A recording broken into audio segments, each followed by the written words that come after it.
estás a fazer, António? Partir o lacre, assim é mais... Normalmente é mais fácil. Passa assim umas pancadas, ele vai quebrando. Eu agora depois deitei aqui muitas coisinhas fora.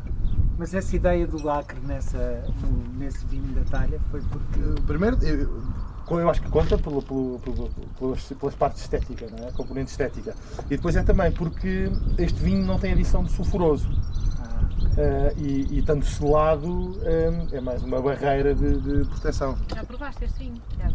E fez uma ligação muito boa, não era com bacalhau? Sim, com bacalhau, com espinafres. Aonde? Em que zona? Em casa?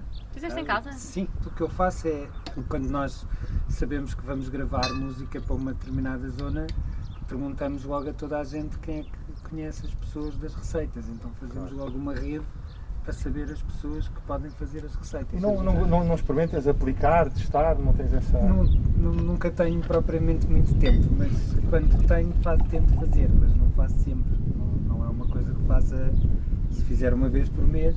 Mas seguramente com esta experiência ficas com uma bagagem, com Sim, é bom saber, ficas com o conhecimento para ti. É muito agir quando vais para os outros sítios e nos outros sítios falas sobre o que conheces. E outra coisa que acontece é mesmo dentro das regiões e às vezes as mesmas receitas, de concelho para concelho, de meia hora, 30 km, tem uma nuance que muda, tem qualquer coisa e já são diferentes. Mudam os ingredientes, muda a natureza, muda... Sim, com a música é igual, mas isso tem muito a ver com as culturas. É aquela história de conheceres as culturas. Por exemplo, em Vinhais, quando eu estive em Vinhais, tu percebias, quando acabavam os castanheiros e passavam os carvalhos, a cultura mudava completamente. Mudava mesmo a forma musical e também a forma da gastronomia. Portugal é muito pequeno, mas tem muito diverso, não é? A morfologia está sempre a alterar-se de 5 em 5 km às vezes. Em todos os aspectos, sim, e paisagísticos, em termos de sotaque, tudo, tradições gastronómicas.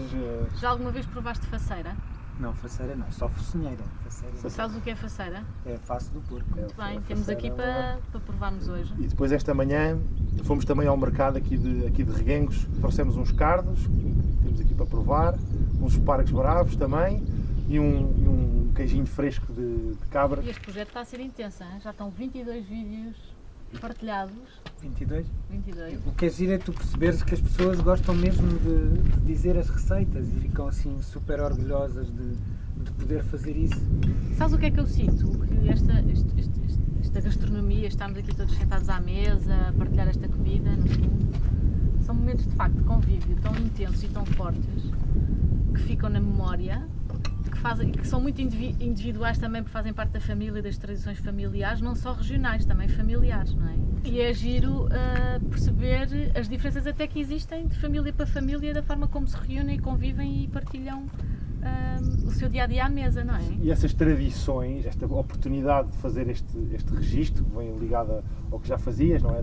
À música, permite preservá-las, não é? Conseguir mantê-las e ajudar a partilhá-las e a transmitir às outras pessoas. E divulgar e que as pessoas conheçam. Acho que o mais importante é mesmo que as pessoas tenham esta noção de que existe da riqueza, desta riqueza. Porque as pessoas não têm às vezes a noção da riqueza. Por exemplo, a Solha Seca, muito poucas pessoas conheciam a história da Solha Seca. E a parte da lampreia, as pessoas olham sempre uma certa desconfiança para a lampreia e depois é diferente mesmo nós, que depois podemos divulgar, ir com o pescador no barco, apanhar lampreias, é uma forma também de desmistificar as coisas. Mas lá está, isso ainda não está escrito ou registado, ou não estava. Nós gravamos sempre aquilo que está vivo, mas muitas vezes as pessoas lembram-se de como é que os avós faziam. Exato, olha, há uma coisa que eu continuo a fazer todos os anos, em memória da minha avó, são as filhosas da Beira Baixa, a minha avó era da Beira Baixa. E então fiz vários registros para depois chegar a um, mas tive que escrever. Um registro, não é? Certo, não oral neste caso, fica escrito, mas foi-me passado oralmente pela minha avó. As passagens orais passam sempre uma geração. Os filhos não têm tempo, ou não, eles não têm. Mas é uma coisa que se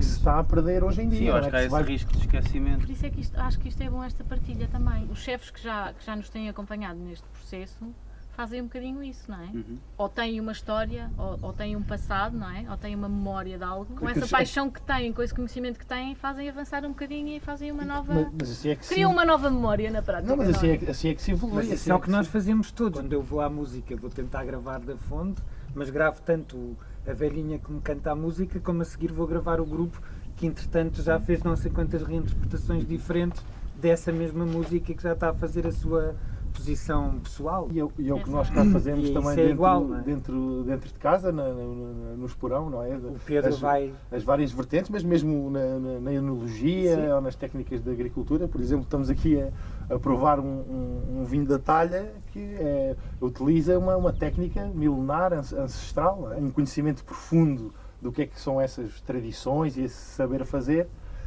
ajuda-nos seguramente a evoluir e encontrar soluções para poder melhorar. E tiveram que ir à procura Olha, também das foi talhas, preciso fomos fazer as talhas. pesquisa, muita pesquisa, já arranjar as talhas. E é Foi difícil de preciso encontrar. andar à procura delas, ir buscá-las, transportar uma talha também não é uma coisa fácil. Pois.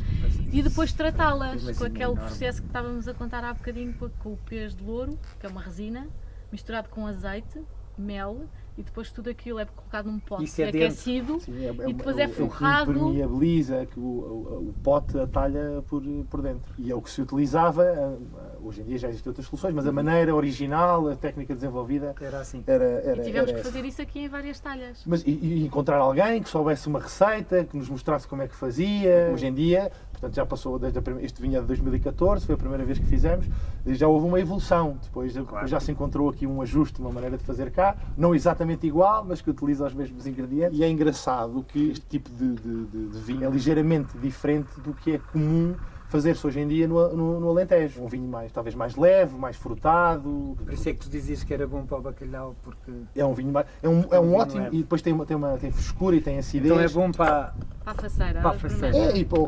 Mesmo para o queijo fresco, ou para os espargos, ou até com um enchido e um queijinho. E já agora este vinho, depois de ir quando vai para a talha, não é? Depois de ser colocado, há um momento que é aquele momento mítico que é o São Martinho, não é? É quando Aquilo tradicionalmente se abre a talha e se prova o vinho. Mas há um sítio mítico aqui perto, que é a Adega Velha Mourão, que está recheado Das talhas. de E talhas é um e o restaurante que vinho. só serve vinho de talha. Aliás, e o vinho- o Joaquim Bação, que é o dono do restaurante, que produz com ele é que nos ajudou a perceber e nos levou aos sítios onde é que se podia onde se podia comprar, adquirir as talhas. E nos ensinou muitas das técnicas que ele utiliza. E o cardo. Isso é uma das coisas muito giras que temos encontrado, perceberes o que é que as pessoas fazem com as plantas selvagens. Por exemplo, as acelgas no Alentejo, também no Douro. Essa é também uma das grandes riquezas do nosso país, é essa grande diversidade e utilização dos recursos disponíveis, mínimos, mas disponíveis. Mas o curioso em Portugal é num espaço tão pequeno, a diversidade que existe. A nossa história e a nossa cultura têm imensas influências. No Baixo Alentejo eles fazem guisados com bolotas.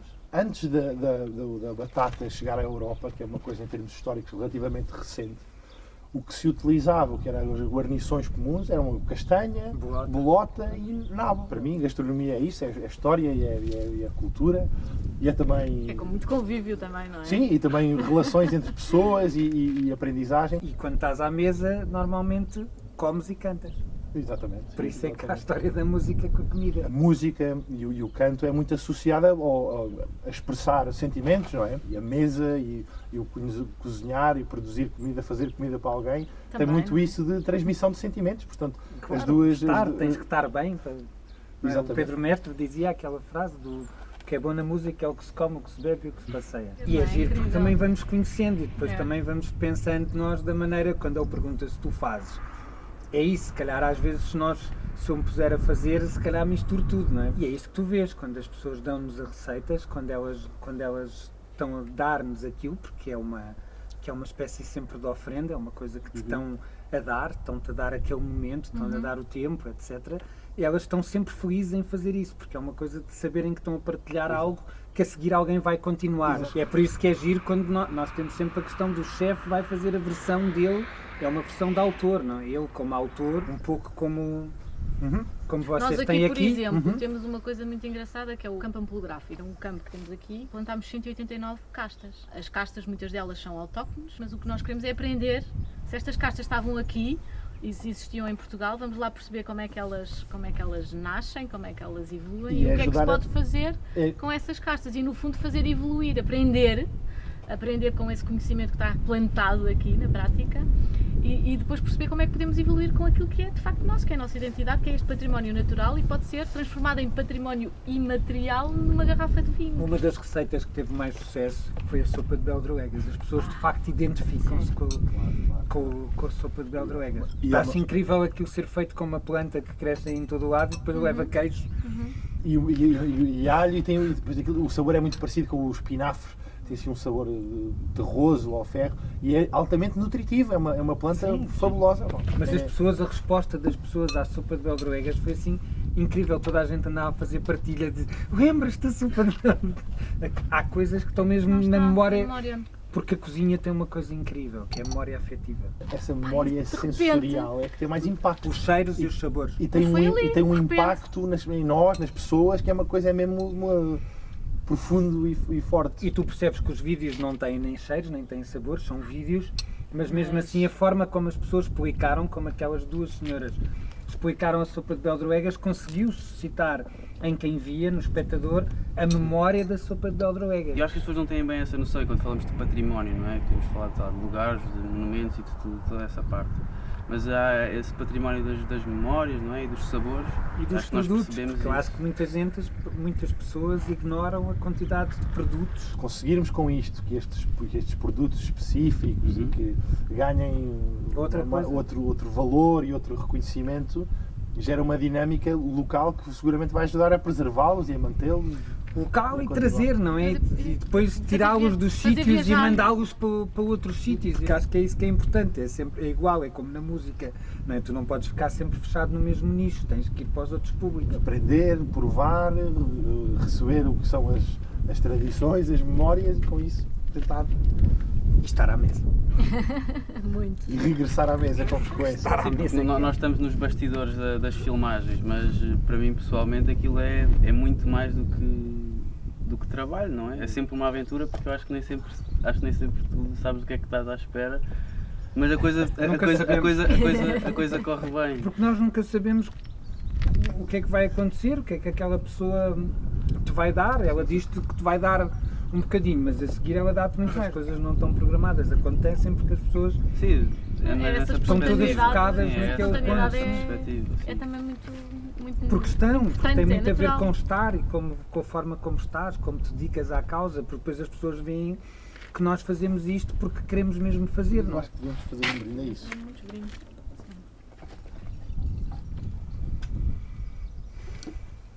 Às memórias e ao futuro. Exatamente.